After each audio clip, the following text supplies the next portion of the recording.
దేవుడు మన కొరకు చేసిన గొప్ప వాగ్దానం ఇది. నా అరచేతుల్లో నిన్ను చెక్కుకున్నాను అని దేవుడు తన ప్రజల గురించి మాట్లాడుతున్నాడు. ఆ పై వచనాల్ని మనం నిశ్చితంగా పరిశీలన చేస్తే, సియోను అనగా దేవుని ప్రజలు అనుకుంటున్నారట, దేవుడు మమ్మల్ని మర్చిపోయాడు, ఆయన మమ్మల్ని విడిచిపెట్టేశాడని వారు అనుకుంటూ ఉంటే దేవుడు అన్నాడు, తన గర్భమును పుట్టిన బిడ్డను కరుణింపకుండా ఒక స్త్రీ మర్చిపోద్దా? ఒకవేళ వారైనా మర్చిపోతారేమో కానీ నేను మిమ్మల్ని మర్చిపోను.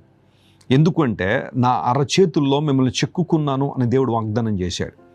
కొన్నిసార్లు మనకు అనిపిస్తుంది, శ్రమలు ఇబ్బందులు మన మీదకి వచ్చినప్పుడు, నిందలు అవమానాలు దుమ్మిగా మన మీద పడినప్పుడు, కష్టాలన్నీ కారు మబ్బుల్లో మనం చుట్టేసినప్పుడు, ఏం చేయాలో తెలియక, ఎటుపోవాలో తెలియక అగమ్య గోచరమైన పరిస్థితుల్లో మనం ఉన్నప్పుడు అలాగే మనం కూడా అనుకుంటాం.